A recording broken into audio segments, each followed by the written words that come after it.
And we are live. So we've got two guests joining us tonight. They're both running a little bit late, but we can definitely start talking without them and let them join in when they get here. So how's everybody doing tonight? So far, I see brownies for my fat, and don't mess with brownies because I just made him a moderator. He'll tear you up. Don't mess with him. 67 Rebel SST AMC, how are you doing? Lucas, how are you doing? That's everybody I see in here right now. Is anybody else in? Let me go to my other view and see if I can see how many people are in here.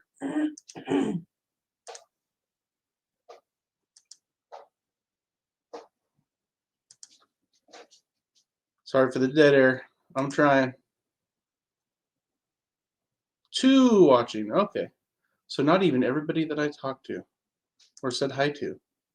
Oh, James Pooh's here. How you doing, James? Well, does anybody have anything they want to talk about while we wait for our guests to show up? Adam Hymus. Hey, how's it going, Adam? What's the so about? Give me the so. Brandon Davis, good evening. Back to you. Thanks for coming in. I'm guessing that you're going so because you're waiting to see the special guests. I have 2 guests. They're running late. So we'll have to find something else to talk about while we wait for them to show up. Tracy Peterson, how are you doing? Glad to see you here. Barnaby Sanchez, good evening. Well, nobody's thrown out a question, so actually I was just texting with a friend about this, and I want to see what you guys think. Have you guys heard about CZ acquiring Colt? And what do you think about it? My personal opinion, CZ is a great brand. I think they make some really great stuff. I like their stuff a lot. But I have a little bit of a problem with not just an American brand, but an iconic American brand getting bought by a European company. I don't think this is a bad thing from the point of a little baby spider coming off my hat. I don't think it's a bad thing coming from the place of what it's going to do to the quality of the product. In fact, I think it could actually be beneficial to Colt from that aspect. I just hate seeing an American company become not an American company anymore. That's all I have. Cyclops videos. Hey, how are you doing? Thanks for being here. Is H4350 good in Magnums? Got an 8-pound jug at the local gun store. That is a heck of a score. I'm pretty sure I've seen plenty of load data showing 4350 in Magnum loadings. I personally don't use it for Magnums. I have some other favorites. I really like 4831. I really like Reloader 22. What else do I like in Magnums? You can have some decent stuff in 4064. I'm a really big Reloader 22 fan with Magnums. Yes, I heard from RTAC. I'm guessing that's talking about the Colt Acquisition. Yes, I heard about it. A little on the fence about it. It's kind of where I'm at too. Actually, what Barnaby's saying here, Colt needs restructuring, only get better. I agree with that from the standpoint of the quality of the products that they're going to put out. Colt has had an issue putting out quality products in recent years. So yeah, I don't think that's a big problem for that. But yeah, it's an iconic American company. Now it's owned by a company in Europe. That's my only issue. Yes, Brownies, you got a blue wrench, and I warned everybody not to mess with you because you put the smackdown on them.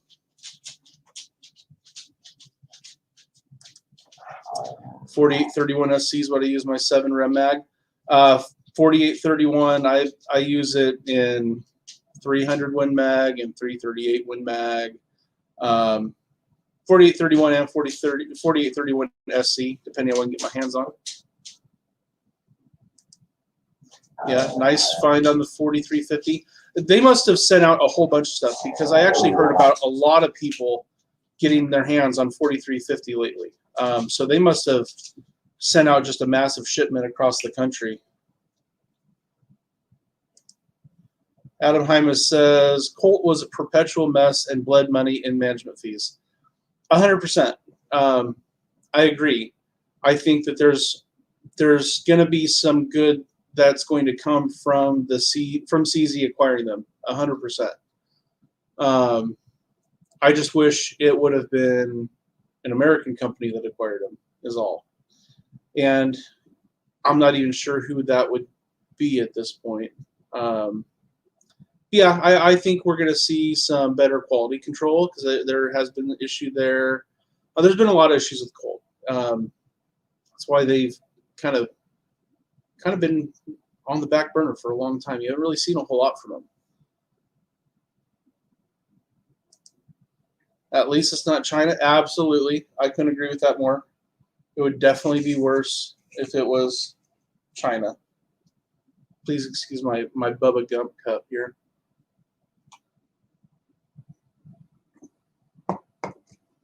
Let's see. Trace Peterson says you still can't get primers. That is completely incorrect. You can get primers. You just have to go on Gunbroker and see if they'll swap you a kidney. I saw a case of 5,000 primers on Gunbroker the other day. With it was going for $1,285. I think they were a small pistol. $1,285, and that was with 3 days of bidding left to go. So yeah, you can get primers.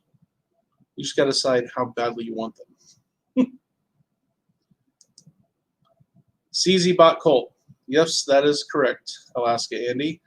And thanks for showing up. Glad to see you here. Yeah, that's kind of what we've been chatting about.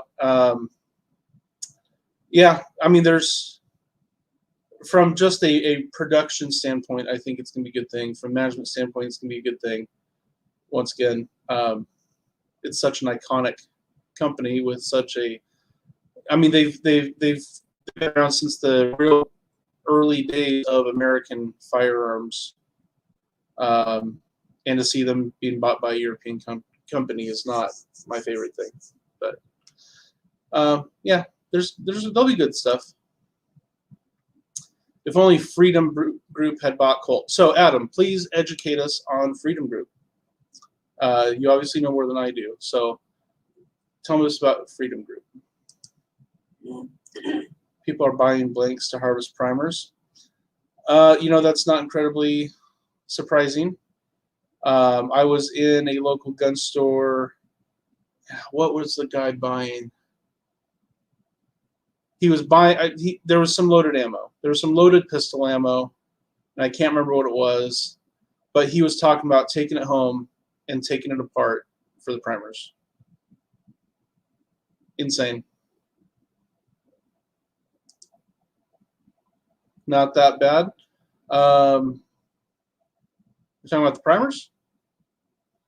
I guess it all depends. Like I said, I'm just going off what I saw in Gunbroker the other day. It was absolutely shocking. And from some local forums that I'm a part of and what people are asking for primers, it's pretty nuts. If it's not that bad, you've got some other sources that are cheaper and a better option. Share that along. And it looks like we've got another guest joining us. And we've got Alaskan Ballistic here with us. How are you doing, Alaska?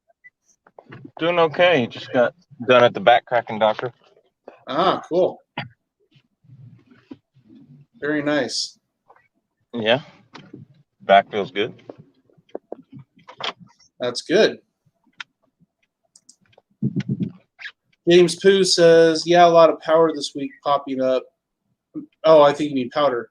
Seen 2520 pop up this week. Some said they've been seeing stable 6.5 and shooter world tactical powder.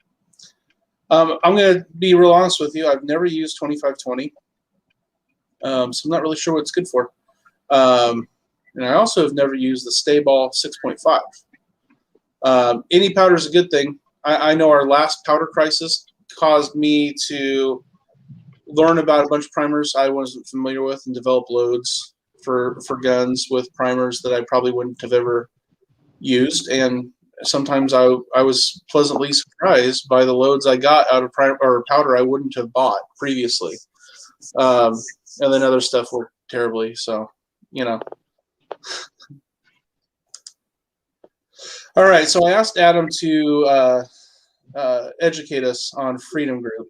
For you coming in right here, Chuck, we're talking about the CZ's acquisition of Colt.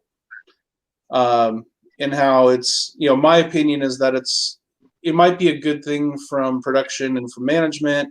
And I think that from a QC perspective, there's some really great benefits. But at the same time, it's kind of a shame to see such an iconic American company be bought by a European company. And then I made the mention of too bad it wasn't bought by another good American company, although I don't know who that would be at this point in time. And then Adam Hymas said, Freedom Group is the typical interested in money, not guns management agency. They have bought and ruined brands like Remington, Marlin, DPMS, and Bushmaster. Okay. So I guess it's a good thing that we didn't get them buying them. Yeah, that's an overstatement. Yeah. I'm glad Marlin's owned by Ruger now, which that'll be pretty awesome to have a micro grooved 1022, huh? Yeah. That could be interesting. Are you gonna start calling them Ruglins? Yeah, I hate that name. It sounds stupid. I like Regarlands. It's like Regarlands? Regarlands, yeah. It's like saying like Judy Garland or something, like, a famous name with more, prestige to it, more class. Garlands. Rugland sounds like, Appalachian redneck, which I am one, but still. Well, not really, but yeah. So, yeah, my wife is here. We're commuting, and she's saying that Rugland sounds like Rugrats too much. So I can see that. Yeah. Neither name sounds actually good, though. I mean, let's be honest. They don't exactly just flow off the tongue. Rue Garlands. Yeah, it's like, like you have a bunch of garland around. You can try to validate it however you want. It still sounds like crap. They both sound like crap. Neither one's good. They both sound agreed, but whatever. It's like California or Caliban. They both are just communists, right? So well, pretty much, yeah. Yeah, I prefer Caliban, but whatever. Adam Hymas says Rugland women don't need to change their last names when they get married. Oh. Hey, how do you know the toothbrush was invented in Alabama?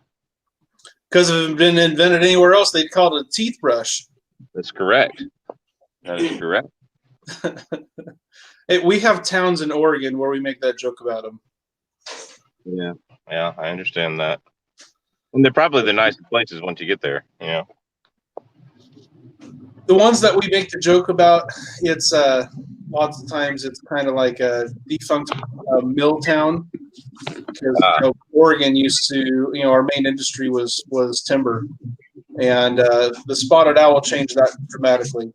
And so there's a lot of little mill towns where, the town was built around the mill. The mill went away and most of the people left, and then some of the people didn't. And then what's left of the town just kind of falls into major disrepair a lot of the time.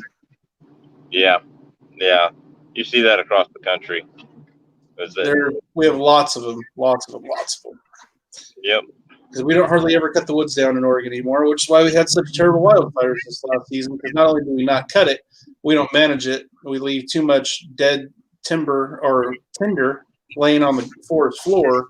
So the slightest thing sends the whole thing up. And the wood's been shut down, so a lot of the logging roads have all been overgrown. So the hot shots can't get in there to fight the fires. in vehicle, so they're trying to get in there on foot, and it's a mess. I mean, I felt like the entire state was on fire this last September. I've got pictures on my Instagram and Facebook where the whole sky's red. You know, it's all filled with smoke, but the glow from the fire has turned the entire sky red, and it's surreal. That's how it was here 2 years ago.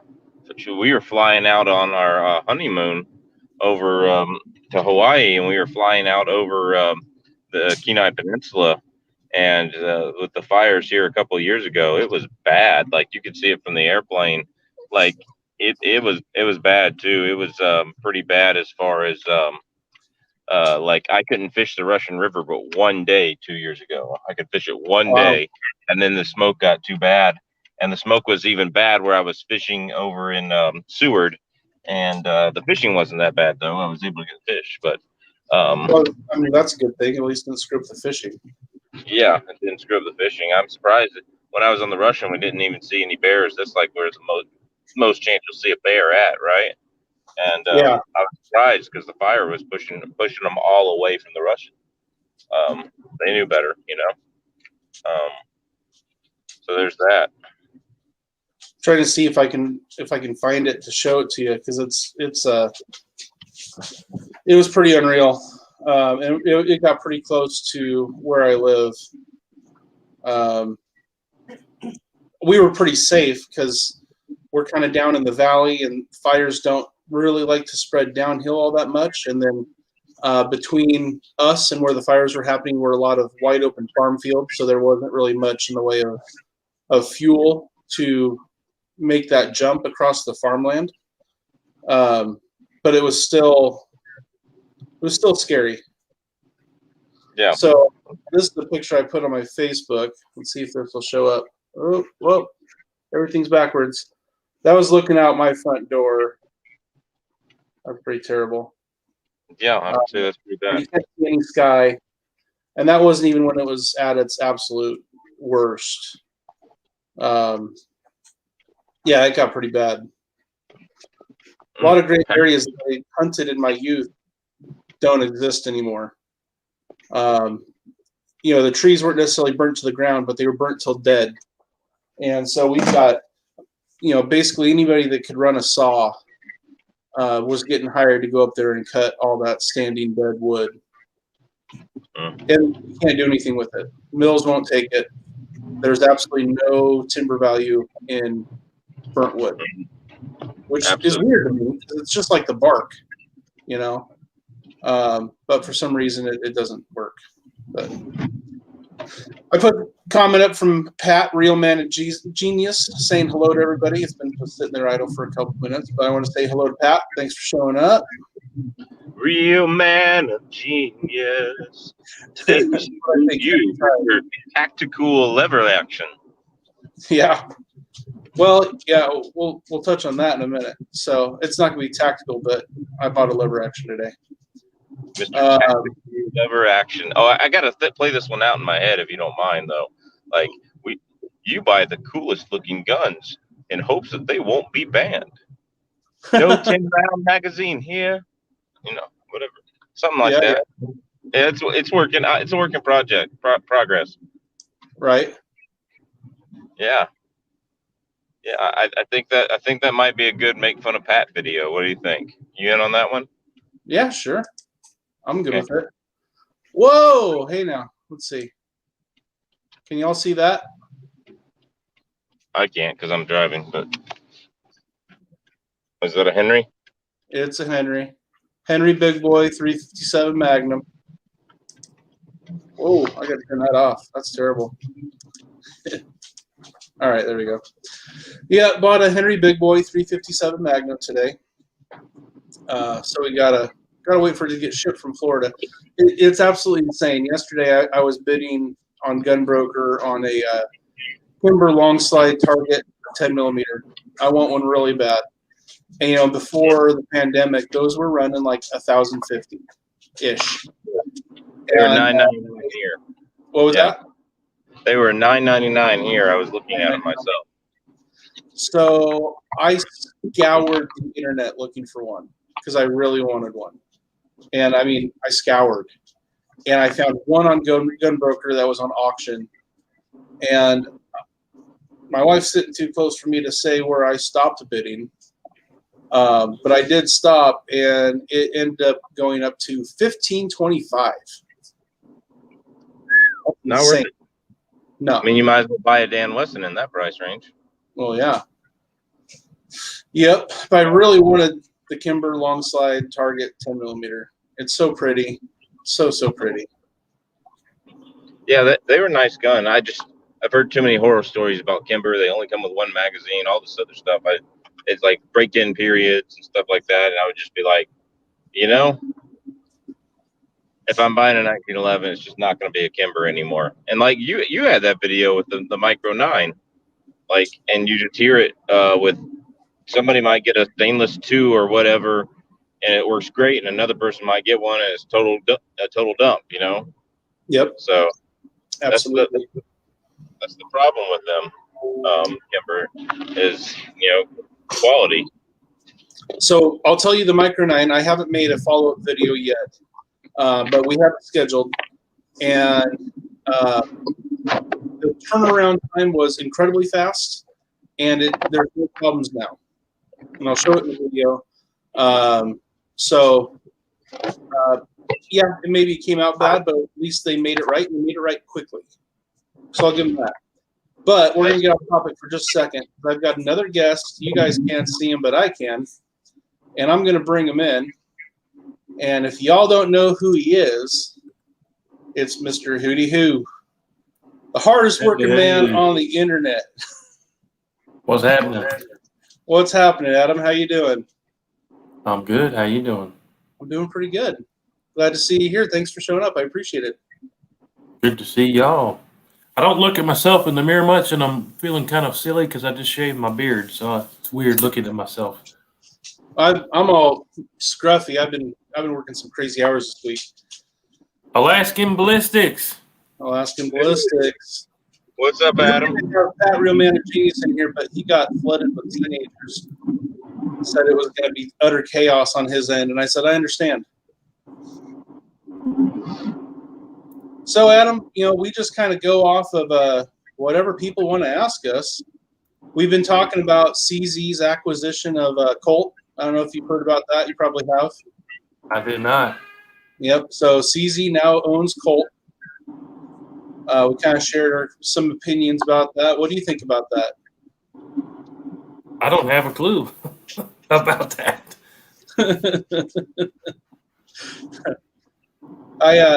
My feeling is I think CZ produces some really good stuff. And so I think from a quality control standpoint, maybe a management standpoint, I think it'd be really good. I just hate seeing a very iconic American gun company being bought by a European brand.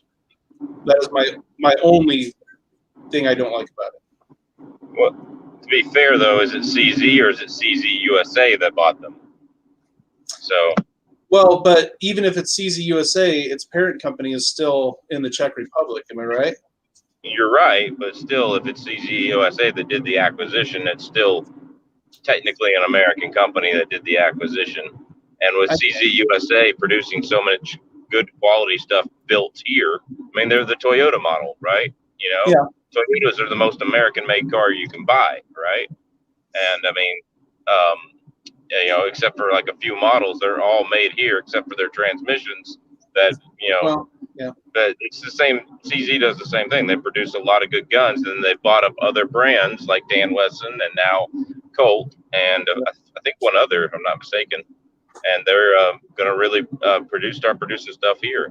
So what I'm looking forward to out of it is a CZ quality Colt Woodsman. They need to bring that back. Yeah, I've got nothing bad at all to say about CZ. CZ makes some really good quality products. I am a big fan of what they make. Like I said, I really like the classic American companies staying that way, Let's see. I don't think I've ever fired anything Colt. I take that back. Colt Python. I fired that, but that's it that I remember. I have fired a Colt Anaconda. My cousin's husband has a 4-inch Colt Anaconda, and I've been able to handle some, but I haven't done much in the way of shooting them. We had a 1911 rental gun in the range in Georgia when I lived there and worked there, and I fired the 1911 Colt. It was a Colt, and it was good. It took a beating. I know we didn't have to send it back like we did the Tauruses or even the Beretta once or twice, you know. And of course, rental guns take an absolute crap beating like that, but Yeah. it was good. So. You know, actually, now that I think about it, my first AR-15 was a Colt. I had a Colt AR-15, but I got rid of it because it was one that was made during the assault weapons ban. So it had a bunch of dumb features on it. Definitely. James has a comment for Pat Real Man of Genius. Said, "What's up? Hope you tossed the rest of that Russian 22 long rifle." I didn't see that video. Was it not? I saw it. They were like half duds. Really? Wow. Yeah. That's not good. Maybe It throw might those. it might have been more than half duds. Really? I'm sure Pat will jump on here and let us know. That's terrible. I mean, maybe it'd be okay to throw into an ammo can for really bad times when everything else runs out or something. But yeah, that's not good. We were talking about the wildfires that we had in Oregon a little bit ago. And Brandon Davis says, all the fire and smoke ruined my deer season down on the Umpqua. Best friend was cutting fire line in his front yard. Yeah, that's the thing. You know, the Umpqua, you're talking about a 4 to 5 hour drive from where I live. But literally, we had wildfires all over the entire state of Oregon. And I know people closer to where I live that were doing the same thing. Farm fields were getting torn up, trying to create a fire line. And a lot of people lost their homes. It was really sad. Tracy Peterson said, my parents live in the Columbia River Gorge, and they had the Eagle Creek fire right across the river from them a few years back. You know, the thing that ticks me off the most about the Eagle Creek fire, it was teenagers with fireworks in an area that had signs that said no fireworks, by adults that said, hey, quit lighting off fireworks out here in the middle of summer when everything's a dry tinderbox. They ignored those adults, and we had a huge fire in the Columbia Gorge. Really sad. Brownies for my fat, put in the link for Alaskan Ballistics. If you don't follow this guy, you can follow him. I can Brownies on Mr. Hooty's channel. That would be really cool. Pat RMG says, James, I actually have someone wanting to pay me for the rest of the Russian steel. Well, if you got somebody willing to pay you for that and they know it's junk, I say sell it. So, Adam, I don't know. Can I interrupt? Yeah, absolutely. A question for Adam. I don't know if you saw it in the chat the other night. My signal was going in and out on one of your premieres, but with that 22-250, I would like to pull some M855 ball. Either you hand load it, or if you don't hand load, get somebody to hand load for you. Because I think you could get those going about 3,700, and then I'd like to see a shot at a piece of AR-500 steel. I don't want to spend money. I don't know anybody that loads. Oh, really? I'll take that back. I know one guy. I don't know if he can load that. He probably could. Yeah, I've got a. I mean, I'll pull the bullets out of the live ammunition and send them to you. I mean, it won't be many. It'll be like 10 because I want to save some, but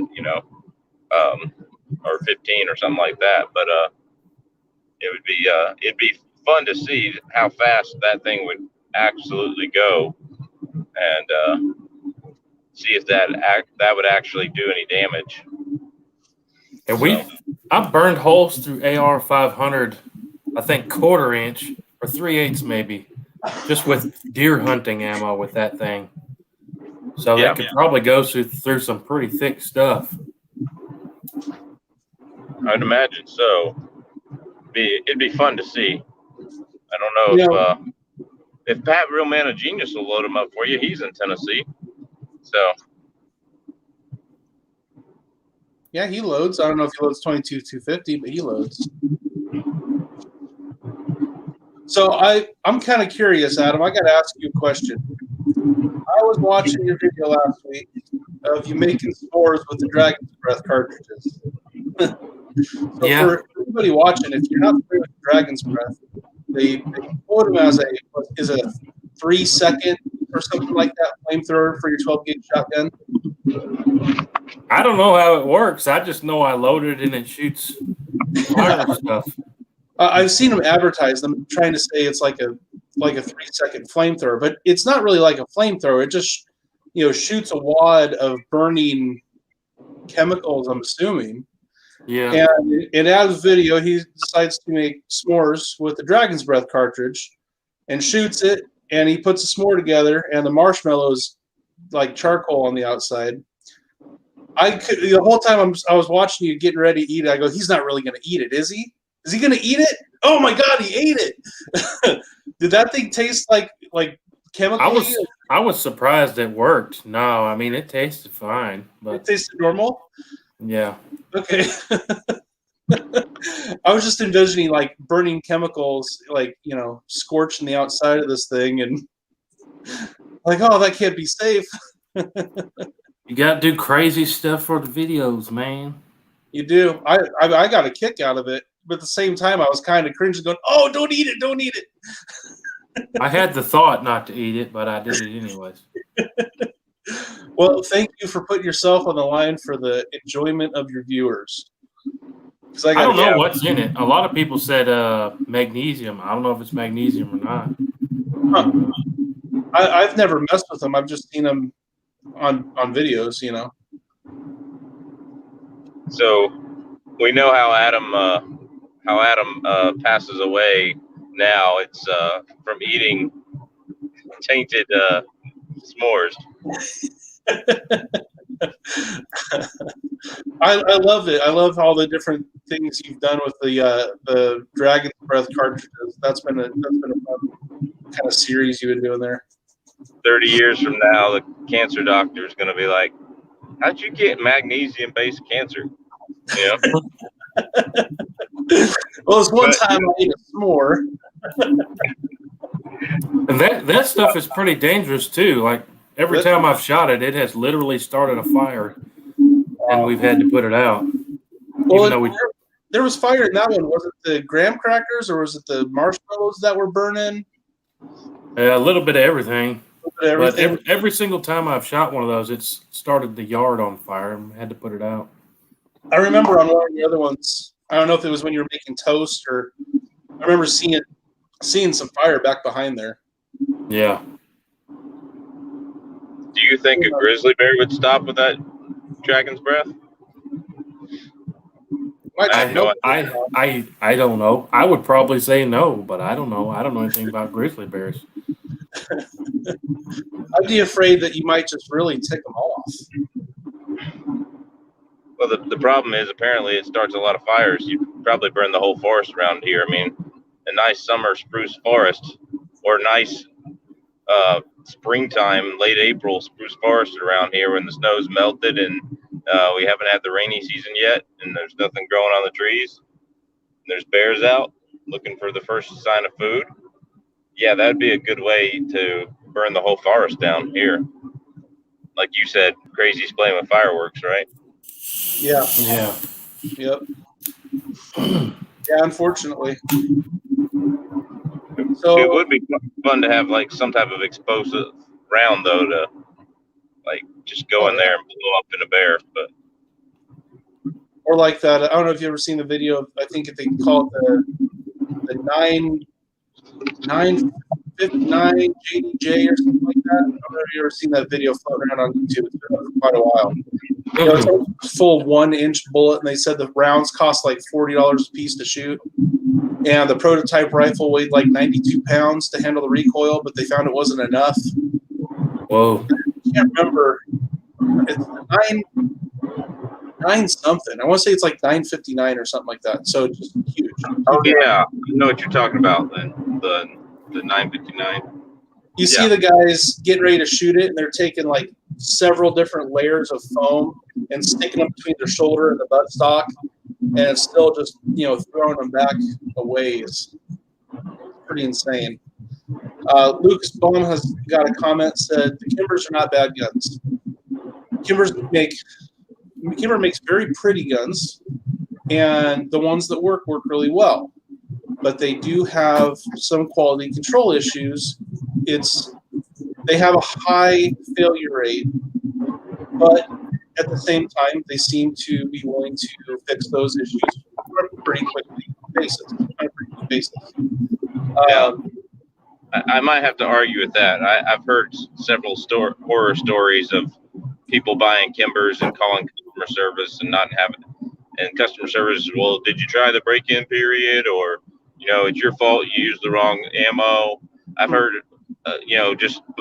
working at the gun counter in Cabela's like I did all last summer and the summer before, I've heard so many horror stories about that with Kimber. And, it was kind of like Ruger with me when Ruger redid my GP 100 for me. They might have known you had it on video and on YouTube, and they actually, like, they give you a little bit more preference. I mean, it happens. Yeah, but I'm not. It wasn't me that they were dealing with. There was no way for me to know that one was on a video because that one wasn't my gun. That whole set, that Kimber set, the Camp Guard 10 and the Home Guard 9, actually belongs to Lucas's, who's commenting here. His uncle owns the property where I shoot most of my videos, and he loaned me, let me shoot those on the video. And he said that they were really easy to deal with that Home Guard 9. He called them up, told them what was going on. They said, yeah, send it in. I'll have the exact details in the video when I do the video going back and showing that it's working now. But he sent it out like on Monday or something and got it back like the following Friday. So you're talking like a week and a half with him shipping it from Oregon down to Alabama, getting it fixed and back to Oregon. That seems like a pretty reasonable turnaround time. A lot better than others I've known of. If either of you had like any personal, or anybody in the comments had any personal experience with Kimber to compare? No, I've only shot one Kimber, and it was a Kimber Micro 9 a buddy of mine let me shoot. It didn't have any problems. I probably only fired it maybe 20 times. But okay.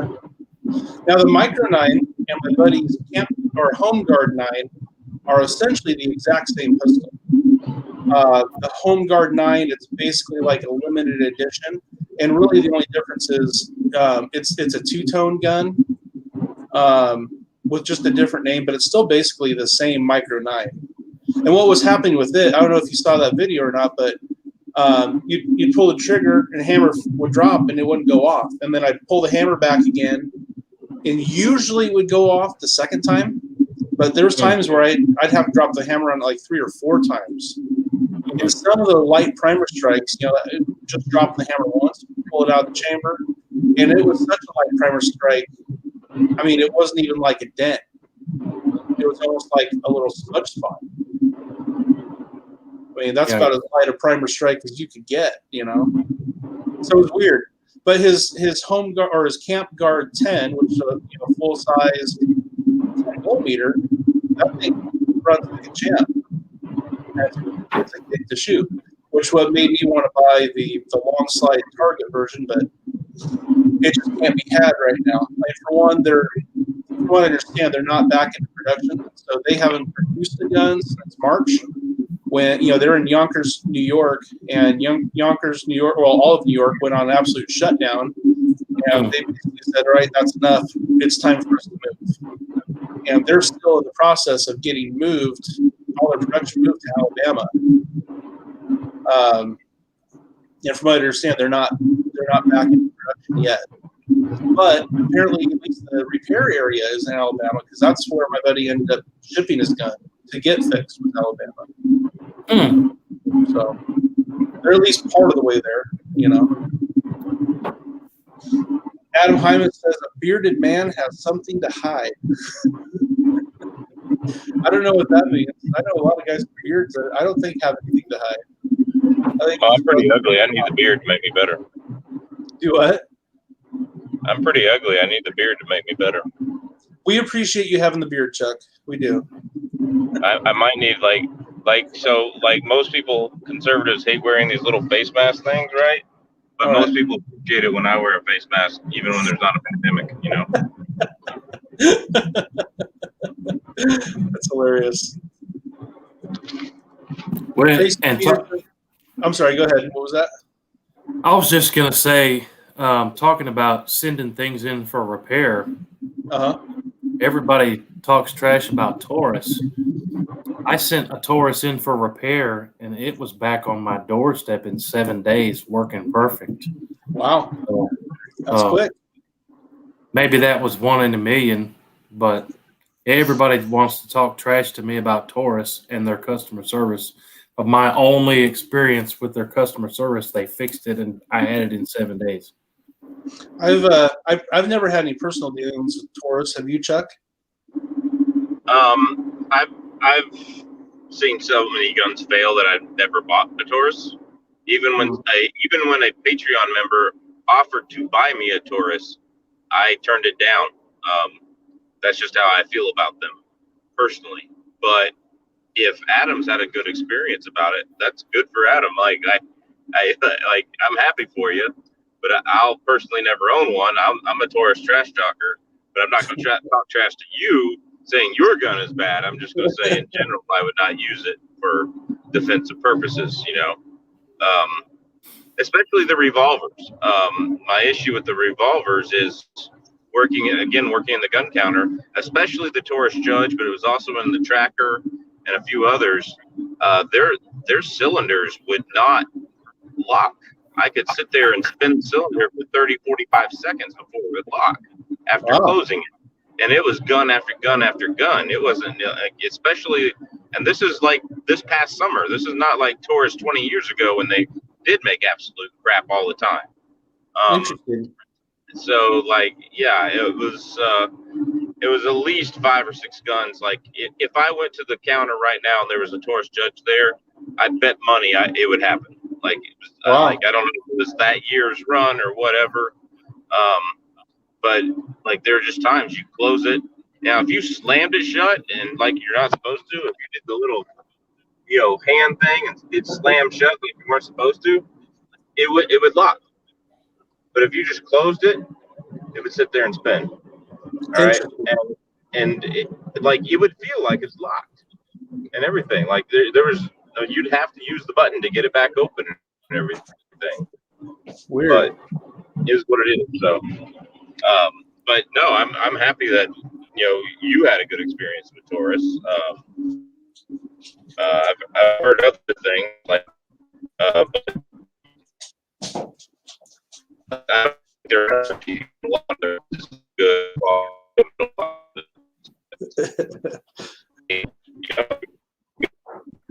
Chuck, we can't hear anything you're saying. You're breaking up pretty bad. I'm sitting by a mountain right now, driving by a mountain. I'm probably losing signal. Did you hear me? No, there was it sounded like a robot.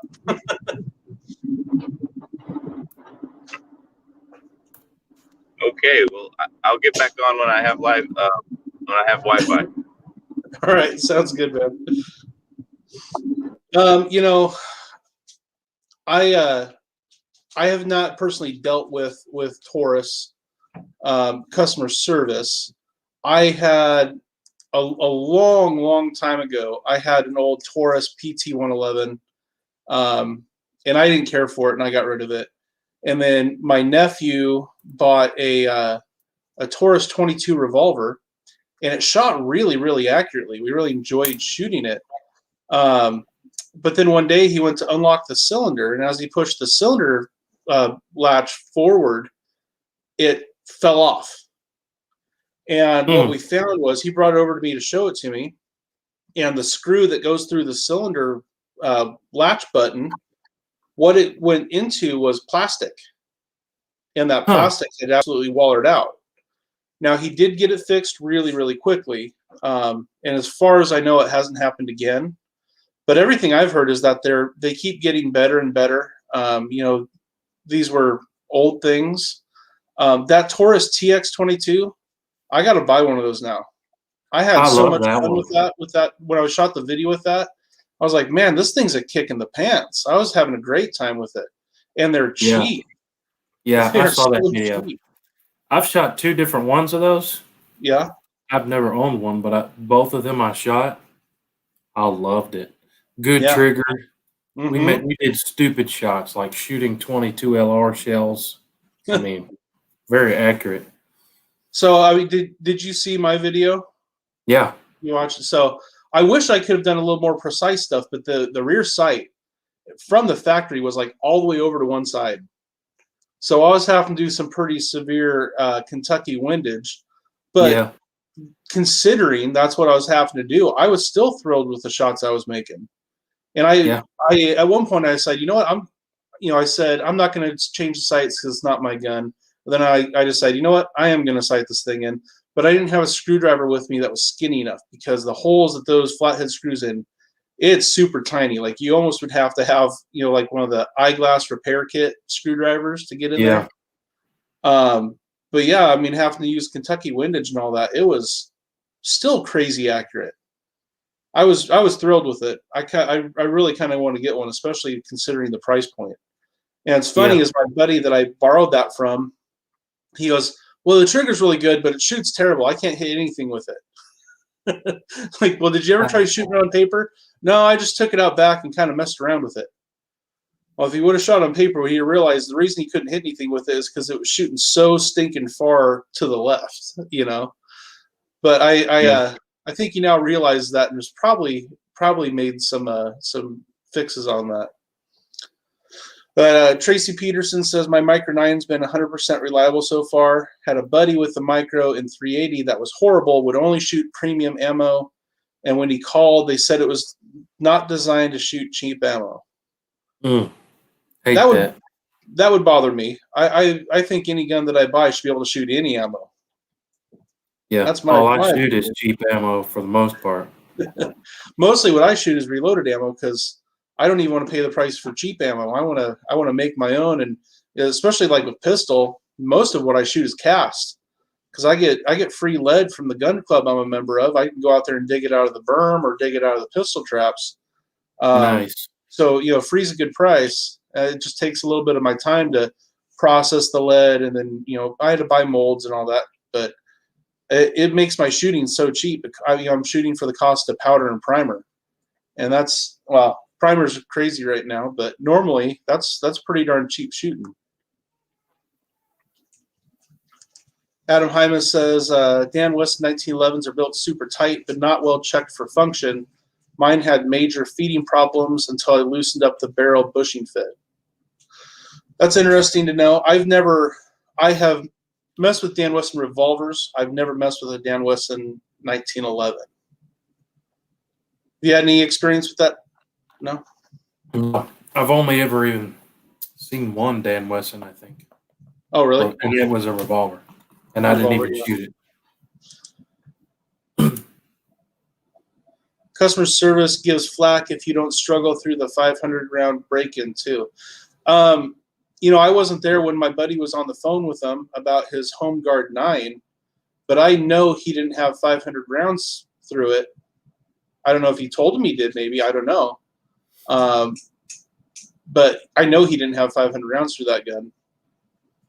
And he said they were really easy to work with. So I don't know. Maybe it depends who you get on the phone. I don't know. Mm-hmm. Pat says, hello, Adam, and hello, Chuck. Pat says he needs dies for 22-250. If you want some, I have some. They're old. They're really, really old Lyman 22-250 dies. I'll send them to you. You can have them. I don't have a 22-250, and if I did, I'd probably buy newer, a little bit nicer set because these are pretty old. But they'd work to make some rounds for blowing through AR-500 plate. So Pat, just let me know if you want them, and I'll send them your way. and he's confirming that is magnesium that those things are, that the Dragon's Breath are burning. It'd be all right. James Pooh says at Pat RMG, they're admirable. Seen fuse set last week. I want a set of 7 mags with case gauge. I'm not sure what you're saying. I like 7mm mag. 7 mags, cool. I've never owned one, but I've shot a lot of them. I've shot a lot of 7 mags. And honestly, I end up shooting a lot of 7 mags. I go and I work at sight and service at my gun club every year before hunting season, and that's when we let non-members come out and we help them get their rifle sighted in. And I shoot a lot of them because you have a lot of guys buying like really, really light 7 mags, and maybe they're brand new to shooting, and they find it's too much for them, and they can't get through the sighting process. Wow. To be honest, I end up sighting in a lot of people's rifles for them at sight and service. I believe it. Mine. Some people, I ask them where they're hunting, not because I want to steal their spot, but because I want to make sure I'm not even in the same county. Because you see some scary stuff. Oh, no doubt. My 7mm mag, it's a Remington 770, which everybody says is junk. Heavy trigger. But, I mean, it works. I paid $200 for it brand new. Wow.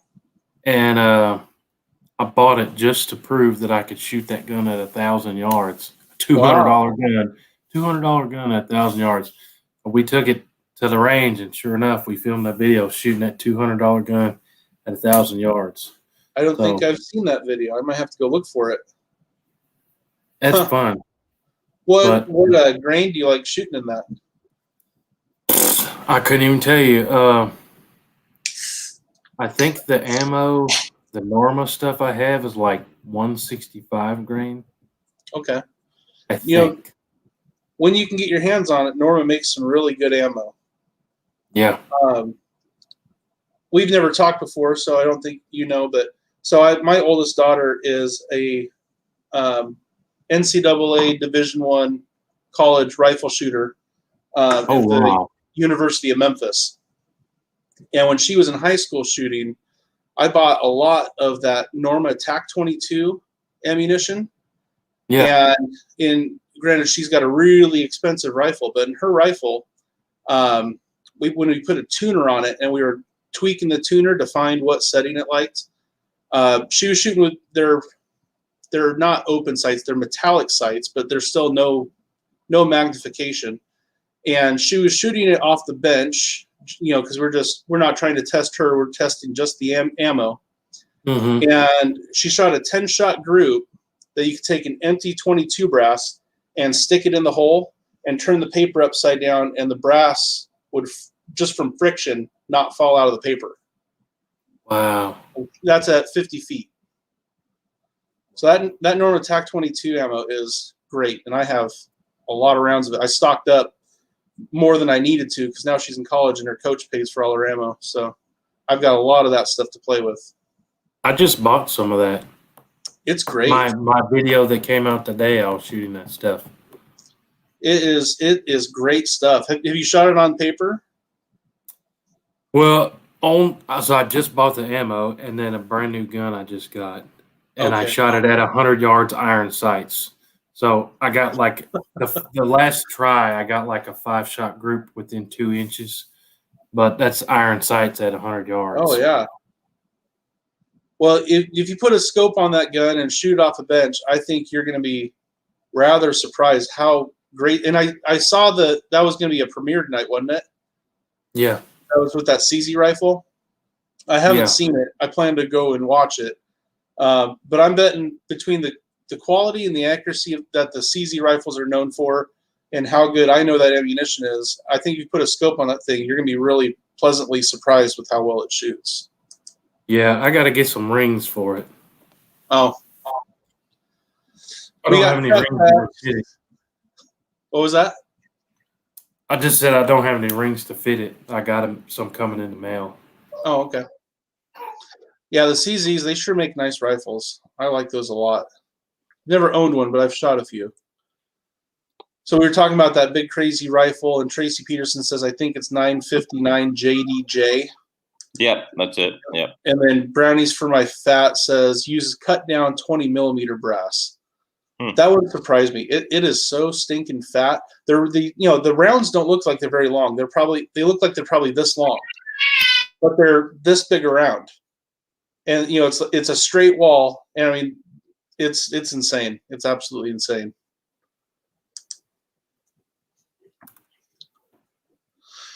Kimber fanboy will argue with you till they're blue in the face that Kimber's the best you can buy.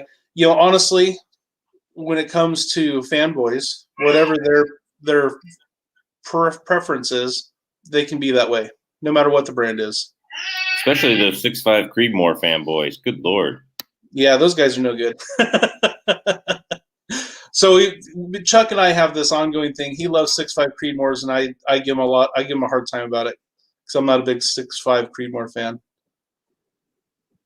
I like it, but I don't like it any better than anything else, I don't guess. But yeah, I own one. I don't shoot it very often. Feel like it was an answer to a question nobody was asking. I don't know about that. So my favorite videos to make are hunting videos. Oh yeah. After that, it's shooting really, really far. Well, far from me. Sure. Yeah. So shooting at 1,000 yards with the 6.5 Creedmoor, it's too easy. Right. Just get hits every time. And then it's like, that's not even exciting. I think from a target perspective, they're really great. But I've seen people make some absolutely insane claims regarding its ability as a hunting rifle. That 300 Win Mag beats it to 500 yards, but then after that, the 6.5 Creedmoor hits harder than the 300 Win Mag. No way, not even close, not even at 1,000. It might move less in the wind, but it's certainly not. But there's all kinds of arguments though, because most people probably can't shoot a 300 Win Mag near as good as they could a 6.5 Creedmoor. Sure. But I know a guy who lives in Montana. He hunts elk, mule deer, whitetail, antelope. All he hunts with is 6.5 Creedmoor. Really? But at the end of the day, it really comes down to where do you hit them. I mean, there's a lot of these animals that you could kill with just a 223 or a 5.56 and AR-15, including elk, if you got the right person behind the trigger and you're putting that bolt in the right spot. What you have to be worried about is your marginal hits. If you're taking headshots, 223 on elk, you can go out there pretty far. Sure, I've killed caribou with 6.5 Creedmoor, so and they're not as tough as elk, but they're tougher than whitetail and muleys, and or at least bigger. I don't know, say tougher. Pound for pound, I think a whitetail is tougher than a caribou, personally. So. I've shot a bunch of whitetail, but I've only shot one mule deer. I've never even seen a caribou or an elk. I've accidentally walked into the middle of a herd of elk, and then they all stand up at the same time, and it's kind of a panic limit. We have a lot of elk here in Oregon, and on the west coast of Oregon, between the Cascade Mountain Range and the ocean, and actually this goes from Mexico all the way up into Alaska, we have the Roosevelt elk, which they're body-wise, they get bigger than the Rocky Mountain elk. They just don't usually get as big a racks on them. And those Roosevelt elk are really, really tough, big animals. And same thing, we have black-tailed deer in the same place that you find Roosevelt elks, where you find black-tailed deer, also from Mexico all the way to Alaska. But they're on the opposite end. Black-tailed deer are really small. They're really, at least in Oregon, they're really spooky. We kind of have just this tiny little narrow strip right along the Pacific Ocean. We kind of have some kind of special subspecies of animals.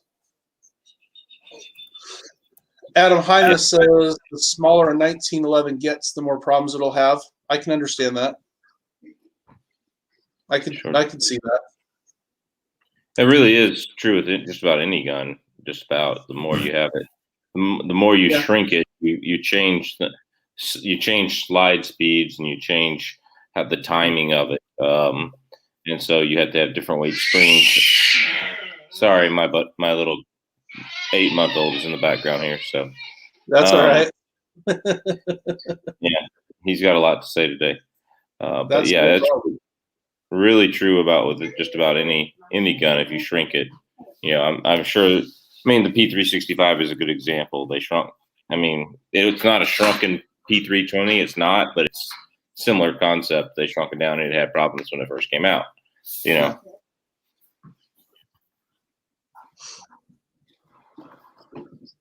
I just had to look at a map. What was that? I just had to look at a map. I didn't know Oregon touched the ocean. I was thinking it was like closer to Montana. No. Well, not very far. I used to live in northwestern Montana, and to where I used to live, it's a 10-hour drive from here. I used to live up by Glacier National Park. Because I went to Montana hunting last year. I drove through Wyoming and Montana. Yeah. But I didn't drive through Oregon, but I see where it's at now. You want to know something? Oh, sure, go ahead. Super tangent, but you know what I found out today? What's that? My buddy I was hunting with in Montana, he makes videos too, the Adventure Cowboy. Uh-huh. He sent me a link today. Now you're not supposed to film on public land unless you have a permit for filming, and they're going to start like suing people. So he said, hey man, take your monetization off your videos because they're coming after people for filming on public land in Montana. I was like, you got to be kidding me. Now in Montana, you got to buy a filming permit, just like a hunting permit. Wow. Yeah, so that's crazy. That's weird because Montana's a pretty conservative state. That's crazy. It's probably just another way to make money. I don't know. Yeah. Yeah, I guess. That's really too bad, though. I mean, I don't really care. It's not like I was getting rich off of those videos or anything. But Well, come a little farther north and west to hunt. That's all I got to say. Up to Alaska? I'd love it. Yeah, I'd love it. I've invited you before, so all you got to do is put it into the drawing. So, is everything draw tags in Alaska? Pretty much, if you're out of state, yeah, pretty much. Black bear is not, and black bear, there's plenty of areas that's not a draw tag, and you can just walk out and try to go find one. They're not hunting where you don't get away from the crowds, away from the one road system we have. Sorry. Hunting where you don't get away from things, where you're not flown out, where you're not taken on a boat across the ocean or something to a remote area.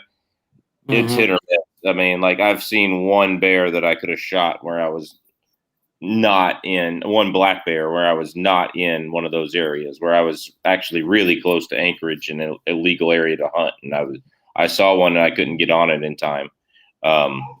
And it was in the thick woods, and even it was 20 yards away.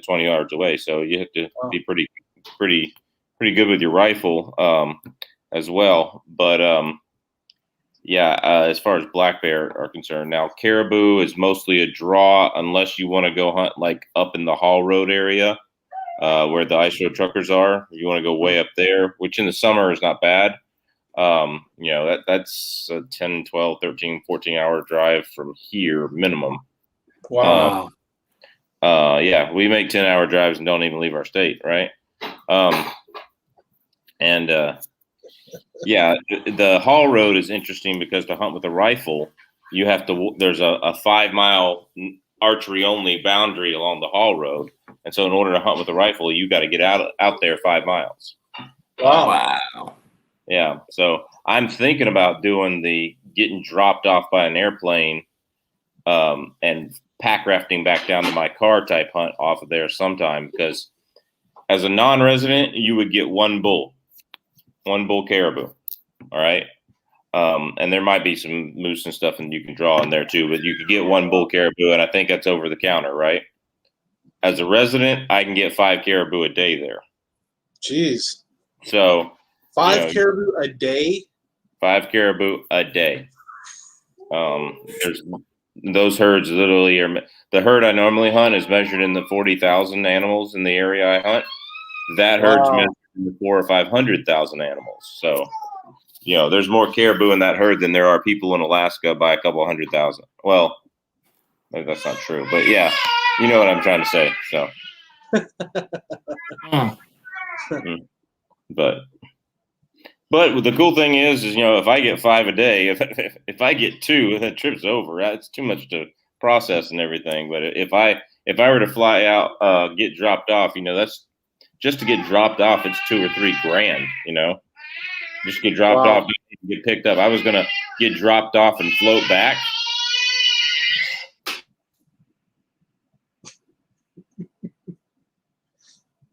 And what do you do? What would you do? Just you have your inflatable raft in your pack, or? Yeah, so there's a company called Alpaca. They were founded here in Alaska. They moved to Colorado, but they are they make pack rafts. So I have one that can carry me and a whole caribou out, and it's about a $1,200 raft. They're really lightweight. It's a 10-pound raft, and it can carry out a lot of stuff. I have another one that's $800 raft, and it will carry me out. And if I really wanted to squeeze a caribou on there, I could. But I generally, I have that one kind of as a backup to the actual one. And my wife's caribou hunting video, you get a good view of it. She's got the smaller pack raft, and even though she's got longer legs and sexier legs too, but anyway, she got her first caribou a couple years ago, and in that video, we walked in and pack rafted out, and then I hitchhiked back to my car. The guy, dirt road, Denali Highway in Alaska. It's 2-lane dirt road, right? 135 miles. And the guy who I hitchhiked back is holding some type of mixed drink, drunk as a skunk, talking like it, and he's just sitting there and dirt road, and he does not spill a drop of that drink. It just stays steady like this. Of course, I'm worried about my practice.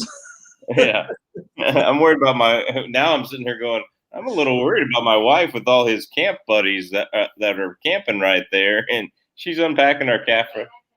Yeah, so, but they were nice. They were good people. So, that's funny. Yeah, so that was fun. So she made it incredible. Shot the caribou in the neck at 340 yards. So, wow, yeah. That's a poke. Yeah. 67 Rebel SST AMC is asking if anybody has any experience with Cabot guns.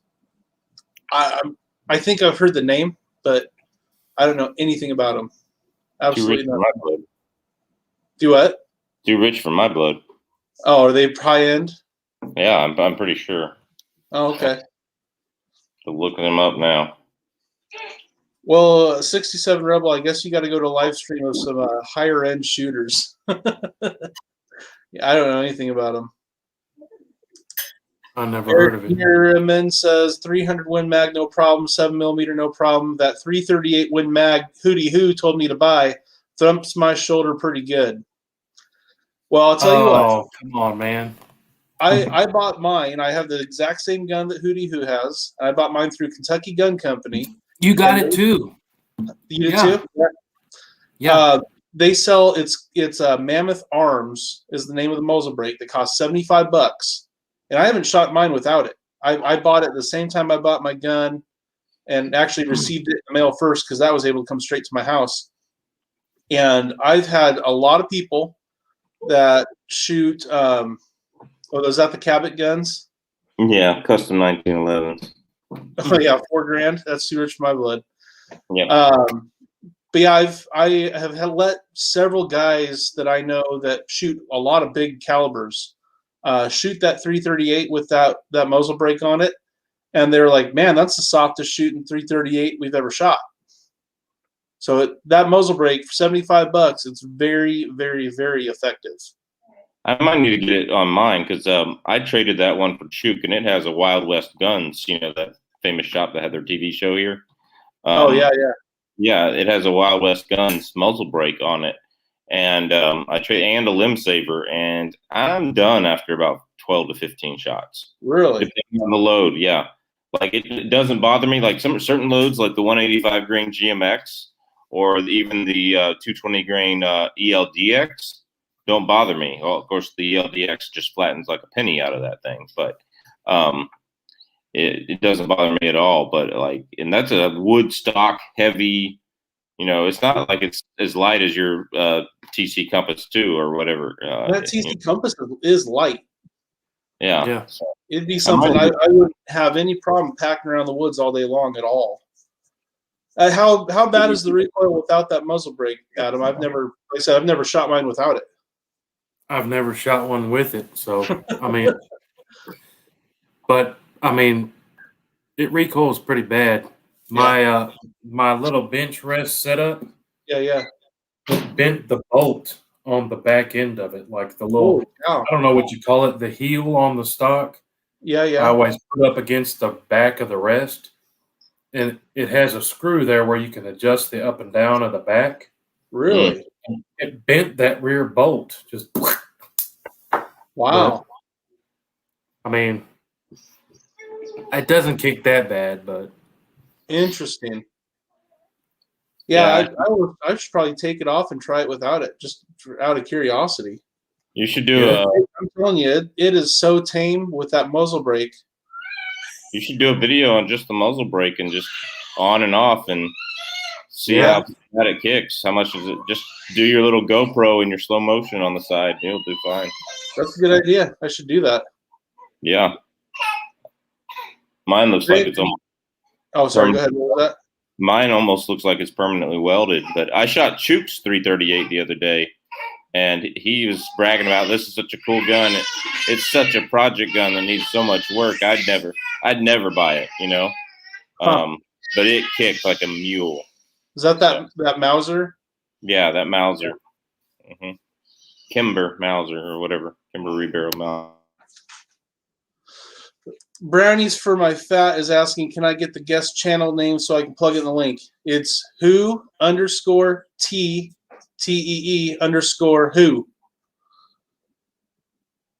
If you haven't subscribed to him, Adam puts on a lot of good videos, like every day.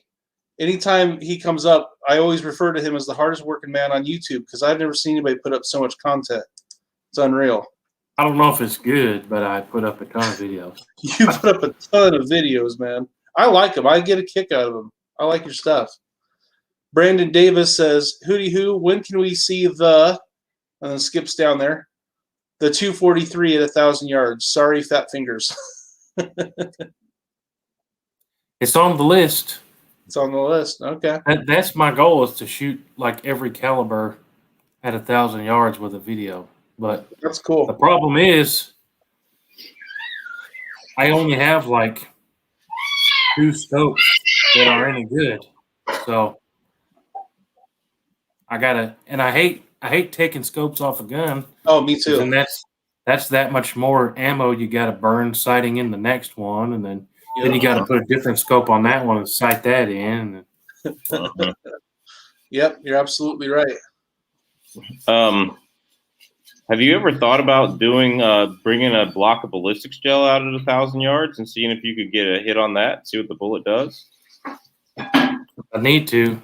That's a good idea. I've been planning on doing 400 and 500 yard one shots myself, but for me to go to 1,000, I'd have to go up along the wilderness somewhere, and YouTube would never monetize it. So I plan on doing 400 and 500 yards for like 6.5 Creedmoor, but maybe something like that ELDX that flattens out like a penny at short range would be, great at 1,000. Yeah. Yeah. That's kind of like the nozzle or ballistic tip. It's really made for hitting things at distance. Up close, they tend to overexpand and can even come apart on you. You know what I was impressed with the other day? I was I don't have the bullet with me, otherwise I'd run and go get it. I was that impressed.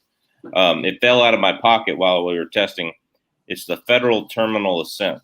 I bought one box before everything went out, just to test on the channel. I wish I'd bought 6 boxes now. It was crazy. It did about an inch group, which federal ammo is not, factory ammo is not terrible. And its performance, it wouldn't surprise me if it retained 85-90% of its bullet weight and it's all lead. Wow. And it expanded. Wow. So it wouldn't surprise me. It looked like, the bullet looked like a jagged mushroom from Mario Brothers, you know? Wow. Yeah, it was bad, and it was jagged on the edge. It was really, really, really, really impressive. I've never even heard of that bullet. Yeah, it's the Terminal Ascent from the 7 mag. I have 12 rounds left or 13 rounds left. I got to go refilm it because I lost the bullet, right? And in the snow. Yeah, it fell out of my pocket. I put it in this pocket, but then I was getting my cell phone in and out of this pocket. Every bullet I was shot that day was there except for that one. And I saw myself on the film putting it in this pocket. You know, I'm still talking. Oh, we'll take this back home and weigh it. And I'm putting it in this pocket here. And but it was an incredible. This is going to be my bear hunting load this year for sure. Oh, wow. Like I'm that impressed. Like I'm sitting here loading up all this stuff to try out, and that stuff just worked. And I'm like, well, now I got 11 rounds for bear season. Okay. Wow. So, yeah, I know where it hits. Cool. So I'm going to adjust the scope down to where it's center, and I'll have 8 or 9 rounds left, hopefully by bear season. So. Eric Neerman says bullet placement and bullet choice is the biggest issues. I would agree with that, with the first thing you listed, bullet placement being the most important. Because you don't even necessarily have to have a very good bullet if you put it in the right spot. Agreed. If you're going through heavy muscle, heavy bone, and all that, you better have a well-constructed bullet. But, head shots or neck shots, I've seen big animals put down with really crappy constructed bullets. Neck shots. It doesn't have a problem at all. 90% of it is bullet placement, 9% of it is bullet construction, and 1% of it is power. Yeah. Tracy Peterson said, just took my daughter to the range for the first time on Saturday. She is 8. Shot a nice 4-inch group at 25 yards for my 22. That's fantastic. If you got any youth shooting programs in your area, try to take her out and see about getting her involved. When I joined my gun club and found out they had a junior rifle program, and that the juniors could go to the thing for, they would practice on Wednesday nights and Saturday mornings, and found out you could go 3 times for free before you had to start paying dues just to try it out. We went and watched for like an hour, and my daughter said, that looks really boring. I don't want to do it. And I said, well, you get 3 tries for free, so you're going to go try at least once. And I made her go the next Saturday. And she actually practiced for that one Saturday. This was near the end of her 7th grade year. And at the end of the practice, I said, so you actually tried it now. What do you think? She said, I love it. I can't wait to come to next practice. That was the end of 7th grade. Now she's a sophomore in college, owns every individual record at her school, and is on track to get named All-American this year. So get your kids involved in a junior shooting program if you have one available. Not every place does. I think it's good stuff. Are Olympics in her future? Is that a real possibility? She shot in the first round of the Olympic trials for Tokyo, and it was a 2-day-long competition. In both days, she had bad days, and you had to be in the top 8 to move on to the second round of trials. And she, after 2 days of bad shooting, she was in the 3rd place spot. So she didn't get to move on to round 2. And I don't know if she'll still be shooting by the next Olympics, because it wears on you. When she was still, in junior high and high school, she practiced an hour before school every morning, and then for 4 hours on Wednesday night and 4 hours on Saturday morning. And so she did that. Like I said, she started towards the end of her 7th grade year, only shot for a couple months before we took the summer break. We always take a summer break. And shooting season goes like the entire school year. It's not like football or baseball where it's just a couple of months. So then she shot her entire 8th grade year, 9th, 10th, 11th, 12th. She's a freshman in college, now a sophomore in college, and she loves competing and she loves her team. But at the same time, she goes, I'm really glad that this has helped me get a college education. But when college is over, I think I'm going to be done. But you never know. I mean, it's still a couple years away, so we'll see.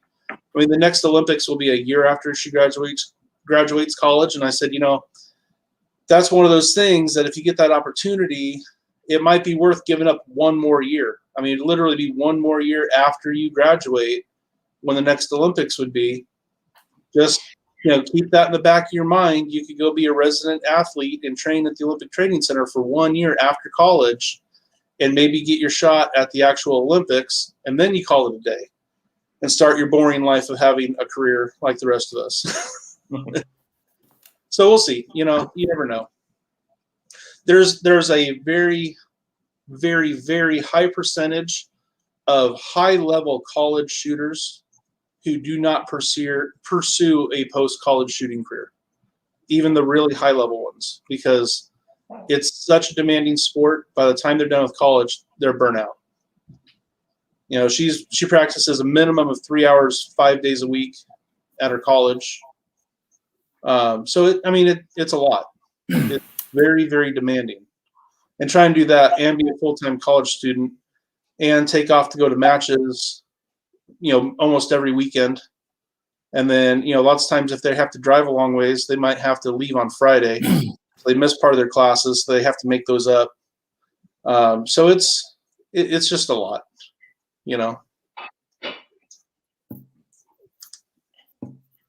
Mohammed Rahman, what's up, Rob? How are you doing? I'm glad to see you here. We didn't see you last week. Brownies. I made Brownies a moderator at night. He's already whipping people into shape. Thank you, Brownies. I think everybody's doing all right. I don't have any complaints.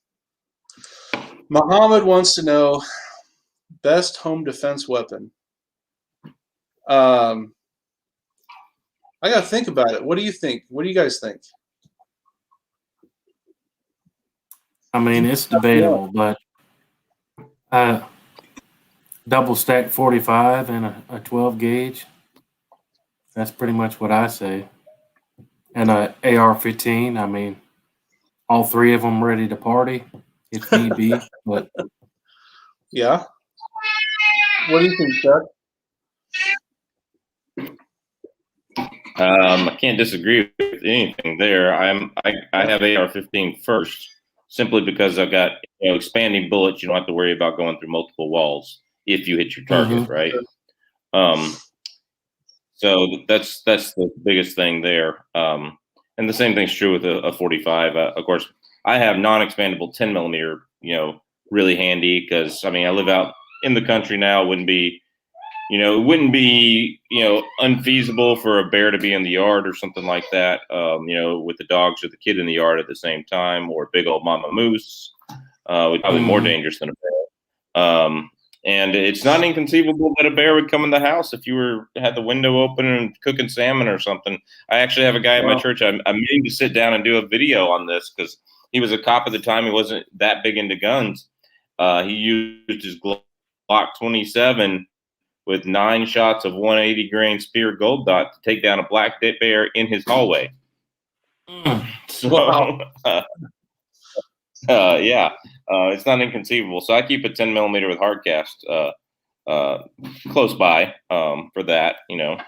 Our window to Barrett's bedroom is really clear. I mean, a moose could walk by and think there's another moose in the reflection, and, bang her head in there, and all of a sudden I got a moose in the baby bedroom. So I think there's that. There's always the AR-15, with the expandable bullets.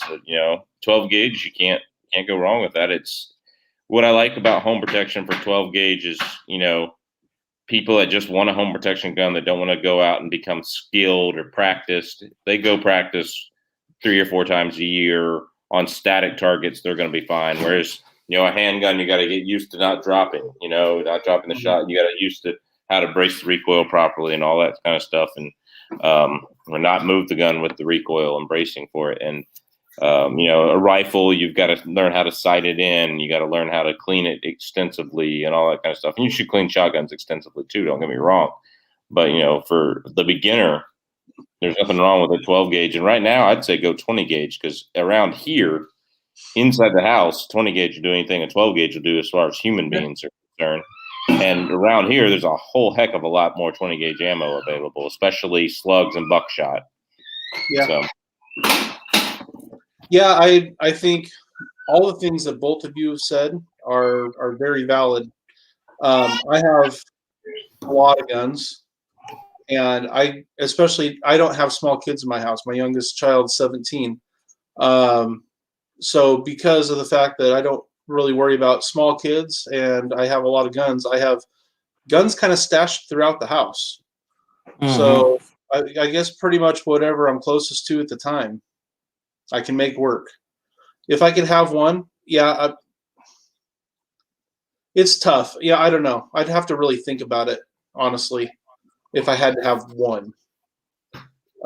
There's good points to all of them. So,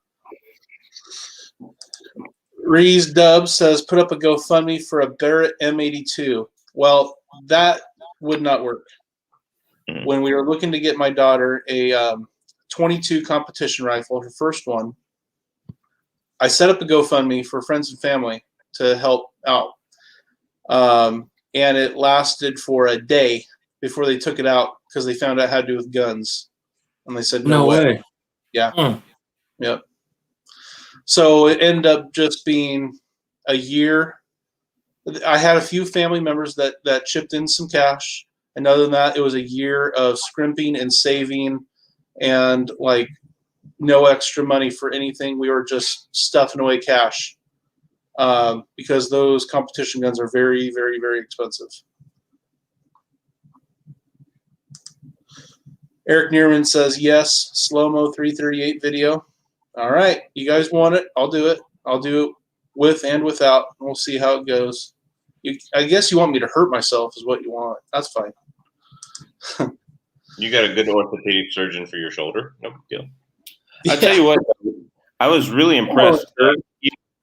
Even for a short barrel that my buddy had, the 375 Ruger, and I've been told the H&H as well, though I've never shot one, kick less than the 338 without a muzzle brake. Like he has my buddy has a 20-inch Howa, and it kicks right about the same as my 338 with the muzzle brake on it. Like it's a 375 Ruger, and it's getting the 250 or 275 grain at 2,600 feet per second. So even out of the 20-inch barrel.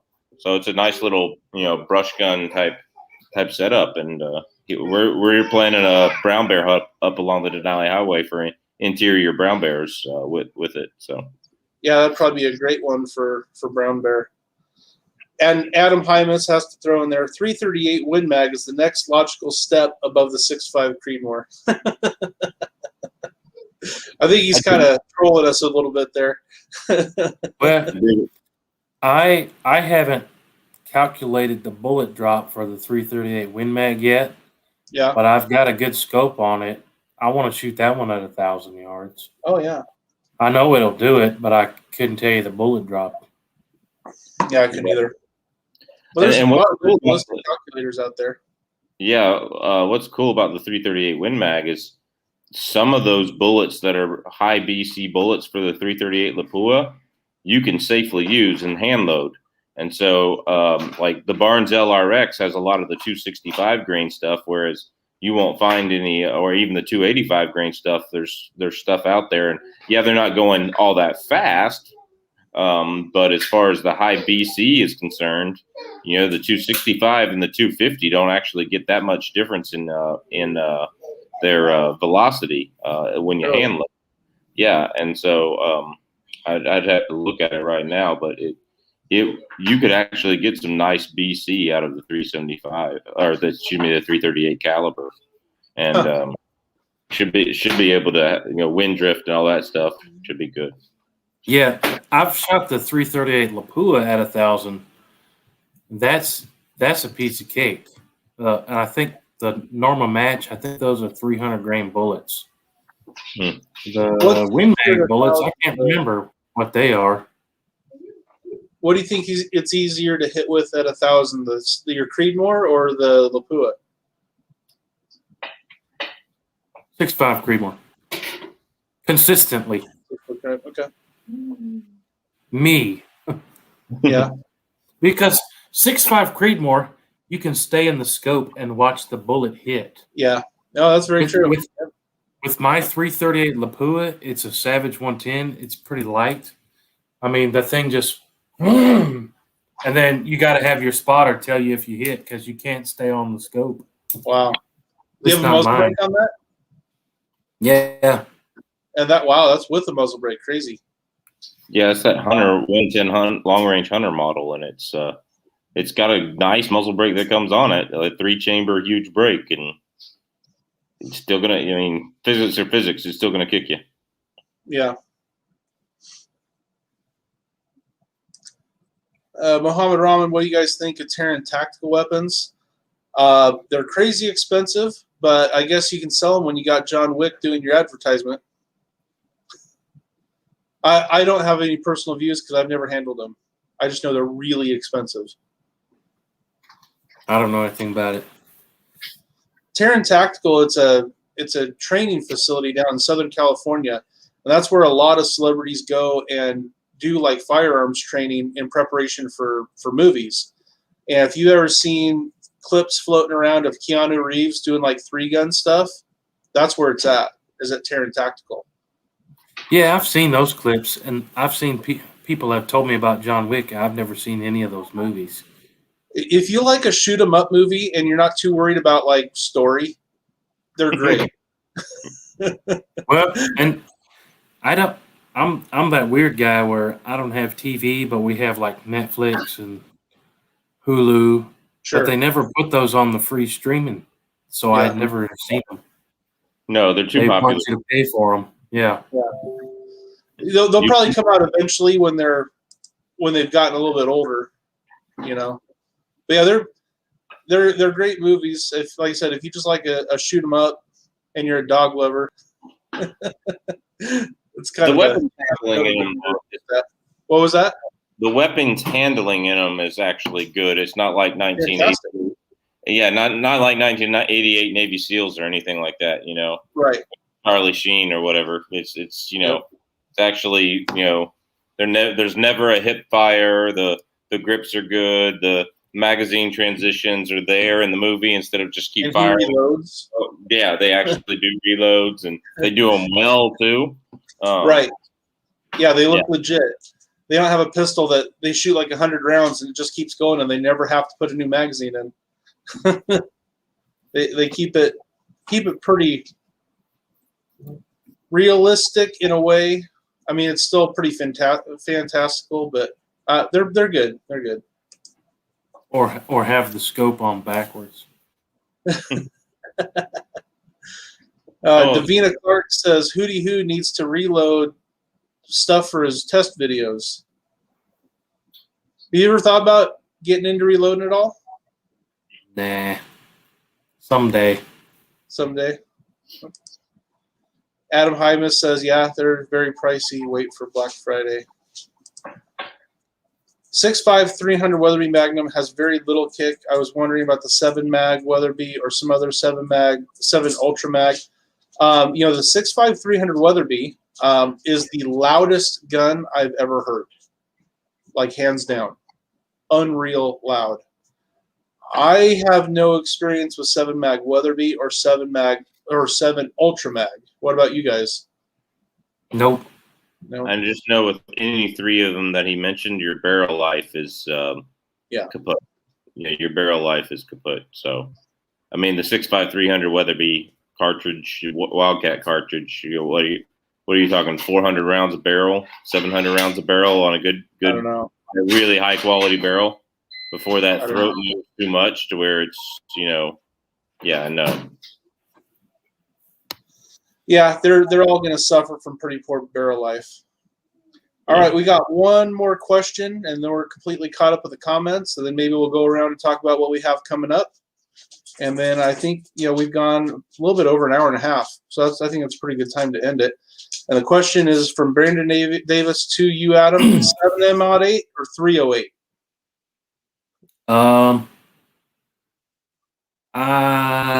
Put me on the spot. I would say I like them both the same.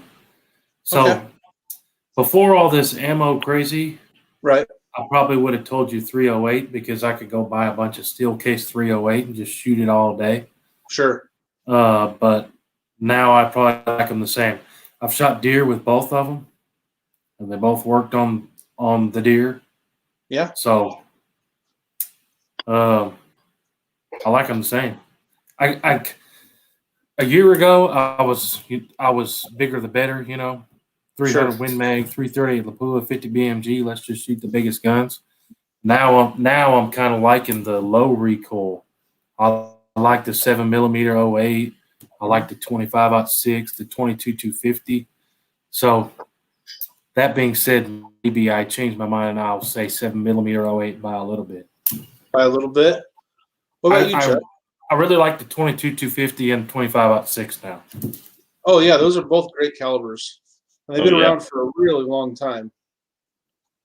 Definitely. I'm going 7mm 08 for the same reason Adam is. I mean, probably right now, if it's not popular in your area, there's a good chance that it might have some ammo around.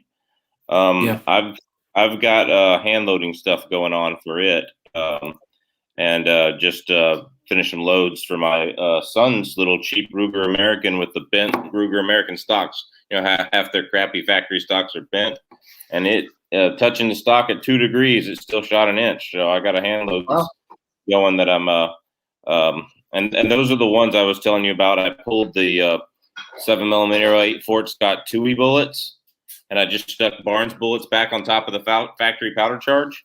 Now I got to figure out what that. Yeah, well, it's the same. They're both all copper 120 grain, so it was like it was really, really apples to apples as far as the bullet was concerned.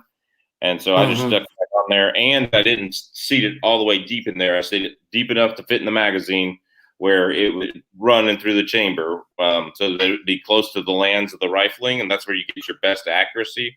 So when you hand load, if the bullet jumps across the gap from the chamber to the lands, you're going to get a lot of wiggle of the bullet. It's going to throw off your barrel harmonics, right? And if that's why certain guns like certain loads, because that chamber gap isn't the same on the lands where the barrels fit in, right? And then if you stick the bullet too far up in there, well, then it creates too much pressure, and you're going to have barrel harmonics get thrown off. It's going to shake too much. So if you have it perfectly where it's backed up off the lands, that bullet, and that's what I did. It's hard to do with guns that feed from a external magazine because you have to also seat the bullet in the magazine where it fits the magazine, right? And that's where I set those on top of that, and it did 7/8 of an inch for a Ruger American that I bought for $259, used 7mm 08, 18-inch compact. So there's a lot of competition shooters though that seat their bullets so that as they're closing the bolt handle, it's actually getting the bullet started into the rifling. Because you can get some really good accuracy that way, but you have to be careful of pressure issues because you can get a major pressure spike. So you really got to work up your load very carefully from low on the reloading data and carefully work your way up and know how to look for and recognize pressure signs in your brass and the lift of your bolt handle, all that stuff. So it can be great to completely eliminate that jump, but you got to be careful doing it. And then honestly, some guns like some jump. I normally start off. I measure what I can get for overall cartridge length, and my starting point is normally about a 20,000th jump, which is like, it's a tiny amount. And I usually can get really good accuracy, but I have a Wildcat gun. I seat at 60 thousandths off the lands. and I get phenomenal. So I mean, it really is kind of gun dependent. Yeah. It can also really depend on the run out. If you've got bad run out on your bullets because you're using maybe like a really cheap bullet seeder, and what run out is if you're, for the people that don't know, when your bullets get seated into the casing, it could be cocked off just a tiny bit and nothing that you're ever going to see with your eyeballs. We're talking thousands. But if you were to like roll your case on a table, you'd see it do this because that bullet's not perfectly straight. And maybe you can see that with your eyeballs, but even then sometimes it's so little you can't see. But it could be enough that instead of your bullet going down range, just doing an absolute perfect tight spiral, it actually starts doing this. And that can really throw off your accuracy quite a bit. So that's why a lot of match shooters, they have it's like a set of rollers you can roll your cartridge on, your finished cartridge, and it's got a little feeler gauge that touches the side of the bullet. So that way, if it's rolling it and it's doing that, flat tire effect, you'll see the needle on the gauge jumping as that bullet's going up and down as it's spinning. That can really destroy, like, not for like hunting accuracy. It's not really going to make a difference in a hunting rifle. But, when you're getting to like high-end match stuff, they're checking for all that. They're checking for, perfect seating of the bullet, and all that stuff can make a difference in a match, especially long distance. Yeah. We had G23 show up late to the party, and Wiley Guns 1776. You guys showed up right at the end. I'm sorry, guys. I think we're about ready to finish up, but I at least wanted to recognize you and say hi before we go. So before we go, Adam, since it's your first time on here, what do you have coming up that we can look forward to? I got a couple of videos edited already. What are they? There's some stuff shooting some body armor coming out soon. Cool. What else? There's rimfire stuff shooting clay blocks soon. What else? I'm sitting right here where I edit the stuff. I just bought a couple new rifles. A Ruger American in 7.62 by 39. Oh, okay. So I'm going to do a bunch of videos on that. And then I just bought a Remington 700 in 223 Remington. So I've never shot 223 out of a bolt action. I'm going to do some videos on that too, Remington 700. Very nice. Yeah. One of my favorite bullets to shoot, if you can find ammo that's loaded with it, my favorite bullet to shoot out of a bolt action 223. You can't use them in an AR because they seat too long. You can't fit them in an AR magazine. Is a 75 grain Hornady AMAX. In a bolt gun, those things are incredible. As long as you have a twist rate that'll support it. So as long as you have like a 1 in 9, probably need closer to like a 1 in 8. But if you have like an old varmint gun, some of those are like 1 in 12, and it just won't stabilize anything that heavy. But if it's got like a 1 in 9 or 1 in 8, if you can get your hands on some of those 75 grain AMAX loaded rounds, those things are awesome. What do you got coming up, Chuck?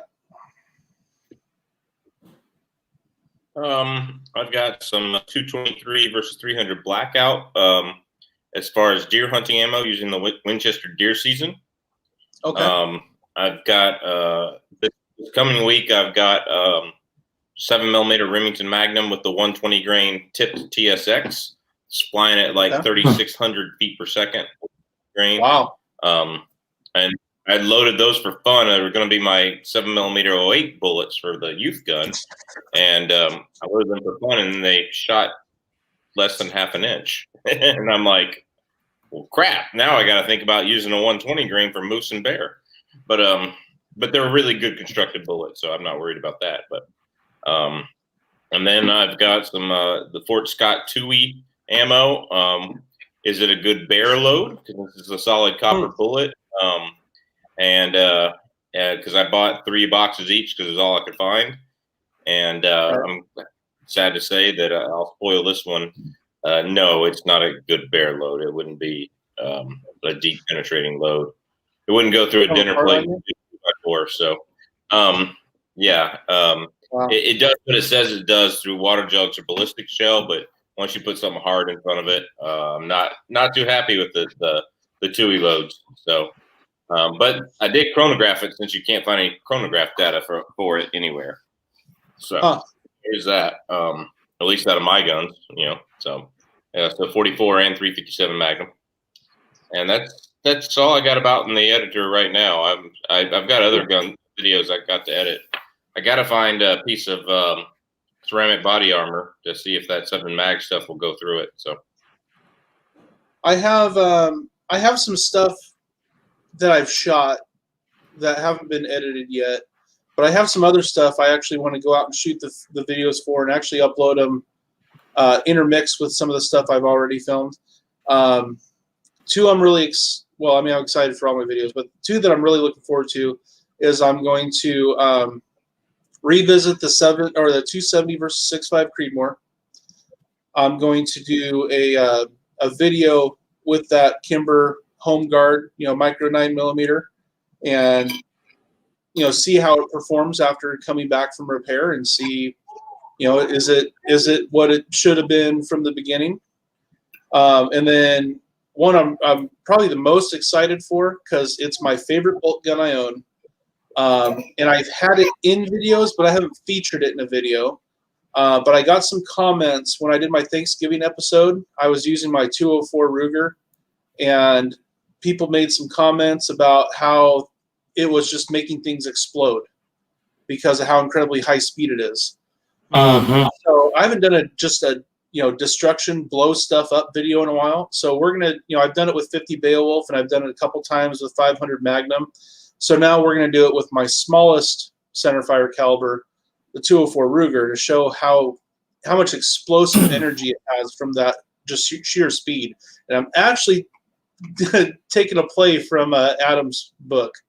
I don't want you to think I'm stealing anything from you, Adam, but I really want to see what it'll do to a clay block. So I bought a clay block. I'm not going to try to take over what you do, but I'm really interested with that little varmint bullet going that fast, how much it's going to just shoot that thing apart. Have you done one with the 204 Ruger? No, but so I have a piece of paper right here on my desk of calibers that I want to buy, and 204 is on there. There are not that many videos on 204 Ruger. I just drove to Alabama last Friday. I took the day off work to get a bunch done. I drove to Alabama and bought 3 guns. 204 Ruger was one that I was trying to find, and they didn't have any. But yeah, film a bunch of videos on 204 because there's not much out there on it. There's not, and I think it's very underappreciated. It is like, it's an amazing caliber. With 32 grain Hornady, what are they that I have? The Varmageddon? No, that's Nosler. They're the Varminter or whatever. But they're coming out 4,250 feet per second. And on my Thanksgiving video, I was blowing up everything associated with Thanksgiving dinner. And when I started off, I used the 204, then I used my 338, and eventually we went to Tannerite. But I was using the 204 Ruger against small cans, like cans of green beans, cans of cranberry sauce, all that kind of stuff. And it wasn't just splitting them open; they were exploding, and we were going out and finding like small pieces of the can. I mean, it has so much explosive energy because of that speed. It's unreal. So I'm really looking forward to doing that video. I think it's gonna be a lot of fun. I love shooting that gun. It's my absolute favorite bolt action gun I own. It's a Savage Model 25 Walking Varminter, and it's kind of weird looking, but man, it shoots just fantastic. I love it. So that being said, thank you guys for showing up. Thanks for everybody watching. I'm really grateful to my guests that I had here today. We ended up almost going 2 full hours, but I had a ton of fun on the chat. So hopefully we can all get together and do this again soon. Thanks everybody for watching. Have a good rest of your evening and week.